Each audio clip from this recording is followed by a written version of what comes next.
On the resolution professionals, Sir Speaker, many of the members have raised questions. I'd like to just say the IBBI registers and regulates professionals. They are CAs, chartered accountants, cost accountants, CSs, and advocates with at least 10 years of experience, and therefore we don't expect any dilution in the quality of the resolution professionals. And they also pass an examination which is conducted by IBBI. They have pre and post registration training. So in a way the capacity issue, both physical capacity and also the training requirements of people are being attended to. So I just want to draw to your attention a point which I briefly mentioned earlier, that IBC is now recognized for its constitutional validity, for its effectiveness, and globally we are seen now as a country which is serious about resolution, corporate affairs matters, and also looking at company affairs in such a way that there is a positive approach. Many members have referred, particularly in the context of the tragic incident which has happened in Karnataka, Bangalore, of an entrepreneur taking, unfortunately, end to the problem by committing suicide, or I do not know. I mean, I'm just using the word loosely because technically we'll have to wait for the inquiry to get over, but resorting to a very, very tragic end. But in that context, I want to say the role that this particular code will play in terms of resolution is something which all of us will have to put our energies together to make it possible, so that business failure, I think Jaydev Gallaji referred to it, business failure in this country should not be tabooed. It should not be looked down upon. It should not be treated as a curse. On the contrary, through proper, legitimate resolutions, we should give an honorable exit from business if that is what the entrepreneur wants, or a resolution to the problem so that the concern can be a going concern with newer equity participants coming into the picture. So the spirit, the letter and spirit of IBC and the frequent amendments which are coming in response to the developing situation outside are all in keeping with this spirit. So our wish, the government's desire is to be able to provide simpler and a fairly considered solution within the statutory frameworks that we have given ourselves. So in that way, I want to just put before the honorable members, respected Speaker, sir, that the number of cases which have been disposed before admission itself, and this is post IBC coming into being a law of this country, that itself indicates to you both the number of cases and also the number of the amount which has been retrieved and dispersed to big and small creditors. The total number of companies cases which have been disposed of under section 7 are 894. Under section 9, 5,102. Under section 10, 83, a total of 6,079 cases, large and small, have all been disposed of even at the point in time of admission, entry. And this data is up to end of February, 28th February 2019. And what is the amount which has been used for dispersal in all these cases? 2,84,000 crores have been retrieved for dispersal, and therefore you can see what kind of a behavioral change is happening in terms of resolution, where there are issues about whether the company can go on or whether the company has to go for liquidation.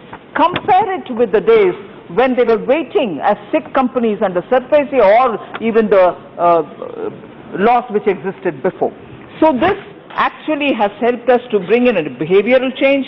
People have hope and they expect to have the problems resolved, and the concern which many members expressed. Now, if you're going for liquidation, what happens to people who are working there? No, that's not the driving principle. If there is life, if there is a possibility of reviving a unit, revival is given the chance. Thereby, once the whole matter is settled down, it can be run as a going concern, which means the laborers, the employees, all of them are going to be taken care of. They are not going to be thrown out. So the resolution spirit itself is to keep it as a going concern. So I want to take the instance, without naming the company, I want to use this as an example to say, by taking this route through the IBC, is there a loss in terms of what is being paid to people? Not at all. If you look at it, this particular case which was resolved earlier, liquidation value was only 9 crores. Claims of financial creditors was up to 900 crores. Realization for creditors, 54 crores. Realization percentage of claim, 6%.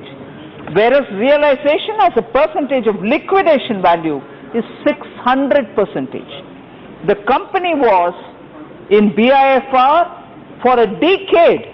Because of IBC, company revived and creditors got 600% of the liquidation value.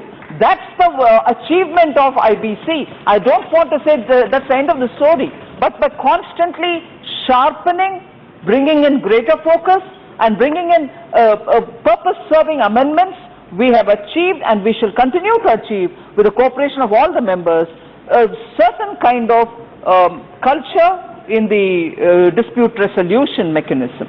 Without the IBC, sir, creditors would have got only 1% of the 9 crores of their claim.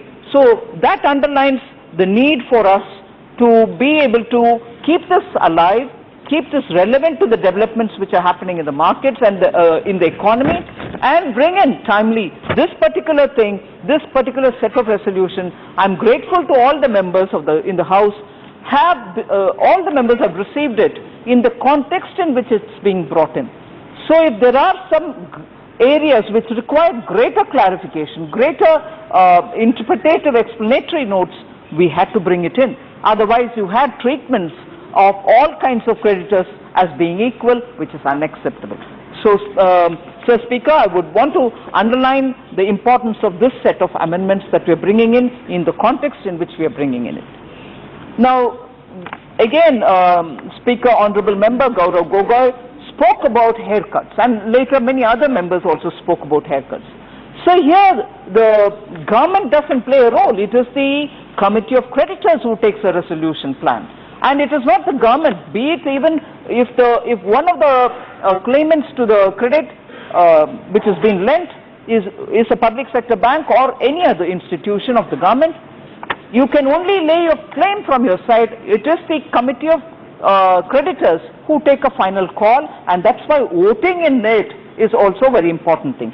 Financial creditors, on an average, are getting 43% of their claims, but 188% of their liquidation value, 188%, this is after rescuing a company and bringing in a behavioral change. So this is a very important point when you're talking about haircut. Many examples have been quoted, but the logic behind it is to make sure that we revive the company. But when liquidation becomes inevitable, we do that.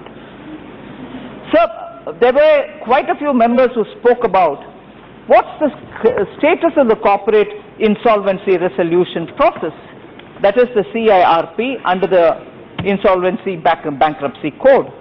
As on 30th June 2019, sir, I'd like to say that 120 CIRPs have yielded resolution till date. 120 have yielded result. The status of the CIRPs as on 30th June is, I'll present it to you now. Those which have been admitted are 2,162. Closed on appeal or review or settled matter is of 174 cases. Closed by withdrawal under Section 12A are 101. Closed by resolution are 120.